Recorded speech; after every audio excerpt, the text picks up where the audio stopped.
Hey, what's up you guys? DJMama here again, and I bought to you a new deck. That's right, I bought a new deck, but this one was really inexpensive. I'd like to introduce you to Shinobird Transonic Bird Control. With the boat has a lot of good things in it. Burst of Destiny just bought a whole bunch of good, powerful decks, Flunder, DPE, and of course Sword Soul, who's running the meta right now. But we're going to talk about another card that's coming up soon from Bo that really helps some Shinobirds play the game. So let's get into the deck. So first, of course, we start with 3 Shinobird, Shinobaron Peacock, and the 2... so shaky. These are new sleeves, they like to move around, and 2 Baroness. So the Shinobirds on Ritual Summon, the Baron will bounce up to 3 monsters and summon a spirit monster, ignoring its summoning conditions, from hand. And spirit monsters usually can't be special summoned, so ignoring that summoning restriction, fine. And Peacock will bounce up to 3 spells into the deck, and she summons a spirit monster from deck. So she's technically, I think, stronger than the Baron, but she needs back row, and there's more monsters, I think, in the meta at the moment. But she is nice. She is nice but I play 3 Baron and only 2 Peacock. Next up, the Bode Specialist right here. This is Transonic Bird. If you haven't seen this card is kind of nuts. So it's kind of like Verte on your opponent's turn for ritual monsters. What I mean by that is he's a level 4 dark winged beast who can, on your opponent's main phase, that's literally what's written on it, he can send a ritual card from deck to graveyard and his effect becomes the ritual monster. So if you have any of the Shinobirds in hand, you send the Shinobirds ritual card and and his effect becomes it. Obviously you can tribute himself, but it's better to have other things in hand that you can tribute for the Shinobirds. So and the Shinobirds will on summon, effect will activate, so it will bounce their stuff mid combo, hopefully, or mid plays. And that's where Transonic Bird kind of adds. I'm only playing 2 because 3 is a little too much. You don't really want to. You can search him off for a lot of things. Pre-prep is in this deck, but yeah. Transonic Bird's very nice, and a single Chalice Slime. We're playing the incantations in this because we need to ritual summon, find Transonic Bird, and find our pieces very quickly, and incantations really do that for you. And then we have 3 Pensaplume. We don't have 3 Pensaplume. Sorry about that. We have 2 Pensaplume, 2 Talismandra, and 2 Candle. We'll just put those on top of each other. And then 1 little Bookstone. That's our incantation package for monsters anyway. So I think, what was it? Pensaplume gets ritual monsters. You have to reveal ritual monsters. Talismandra is also monsters, and it's mostly monsters you see in your hand, so you can reveal and special them and get either the ritual monster and the ritual spell off Talismandra or Candle. And Bookstone's just kind of there. He's just there to round it out. So yeah, 2 Talismandra, 2 Pensaplume, 2 Candle, and a Bookstone. Oh no, I dropped my cards! These are new. Can't be doing that. Luckily they're sleeved. Thank God. And what makes the deck, and here's the monster you want to summon off your Shinobarons, 3 Amano Awato, the best spirit monster in the game. His effect is neither player can activate effects except for spirit monsters. So he is a walking floodgate with 1900 attack, and he only bounces himself back on normal and flip summon. So if he's special summoned, even though all spirit monsters say they can't be special summoned, thank God the Shinobirds get around that. If he's special summoned, he stays on the field. And it's basically a stun deck, but very fun stun deck. We're playing Manju because we need to find the monsters more often.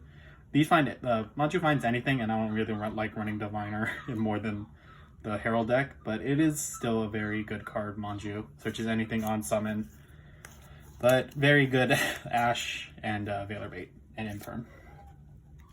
Speaking of Ash, we play 2. Don't know why we play 2 in the main, but got a stop hand. This is the main hand trap of the deck so far. 3 pre-prep. Gotta play the preps. They're that good. They search Transonic Bird and the Shinobirds. And the other preps. Prep of Rights. It only searches Transonic Bird and the Chalice Slime, but it does recur some of the ritual spells that will be in the graveyard because of Transonic Bird. So that's a cool interaction. Next, a single Called by the Grave. Technically combo deck. Don't want to get Veilered on your Transonic Bird. Next, the Ritual Package. That's just the one, I'm sorry. The Ritual Package, 1 incantation at inception. It summons any ritual monster, but you have to use in the incantations. 2 Sonic Tracker for the Sonic Bird, and then 3 Shinobirds Calling. Only printed in common so far, all of these, I think. So that's the Ritual Package. You need to see these a lot because that's the main play of the deck. Gotta summon the Shinobirds on your opponent's turn. Next up, I want on Upstart Goblin, and the 3 remaining slots in the deck are Dogmatika Punishment because the incantations do just already lock you out of the extra deck. So what's locking you another turn out of them? I'll show you the extra deck in a minute, but yeah, we're running Dogmatika Punishment. And that is the main deck. I'm bringing this to locals tomorrow, and I will be telling you all how it went. It's probably not going to go too well. Anyway, let's go on to the links. Or let's start with, the links. Almirage, Farragut, and Nethibus. Farragut's kind of easy. You don't really go into the extra deck, but if you can, Farragut's nice to make. Almirage, it's easy because the spirits summon Shinobaron and Shinobaroness summon tokens, but nothing's really normal summonable. Goes 1,000. It's just another link body. That's all it is. Nephthys. This card's kind of weird.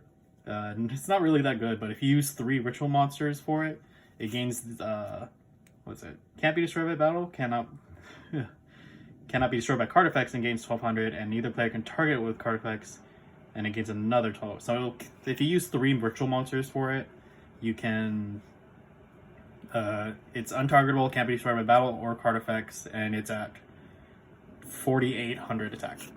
It can get very big, but you don't really make a lot of stuff in this deck. Wish I was playing extra because I would be, but that's whatever.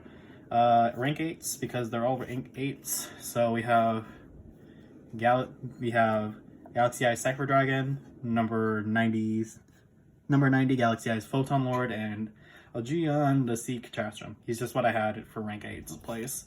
So don't really go into extra deck. And finally, we'll get to the Dogmatika Punishment stuff. Of course, 2 Wind Pegasus, Ad Ignister, and an Entus. Classic Dogmatika Punishment stuff.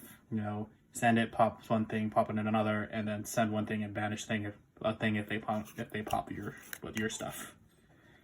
And then running Starving Venom Starving Venom's kind of fun. I do have Super Poly in the side deck, and Transonic Bird's a dark, which is kind of nice synergy. And the rest of the deck does not really matter. The other slots aren't really anything. They're just things I have in extra deck. These 3 cards can literally be anything in the extra deck, but this is just what I have. I can't make any of these in this, but yeah, that's just what I have. So hopefully you guys enjoyed. You know what? I'm going to show the side deck I have for this deck. Why not? So we get a side deck video too. So as I was saying, triple Super Poly for all the darks. There's a lot of darks running in the format, DPE and all that stuff, so we can just Super Poly it away. Shinobird stuff, Shinobird, the 3rd Baroness in case I'm running into more back row heavy decks, and then Power Spot. Power Spot is not really that great, but I'm just running it because I have it. The other 2 Chalice Slimes if I really want to see, if I really need to dig deep for ritual stuff. A single Ghost Mourner, because that's what I have. Lava Golem, 8. Not too terrible to see, because it is an 8. You can use it to ritual summon it off. It also puts a thing on board that the Shinobirds don't really care about because Baron just sends it back to hand. So that's fun. And then Alpha, because mostly Wing Beasts, so you can play it. The 3rd Ash, and then Nikki and Aura. in case I need to. Just in case, just why not? Just what I had on hand. So that's the deck. Hopefully you guys enjoyed this. I'll tell you in the comments how I did this upcoming locals, and I will see you guys in the next one, hopefully soon, and peace to you. I know there's not a lot of back row removal in the side deck, but Baroness is basically all my back row removal I hopefully will need. Anyway, see you guys next time. Bye.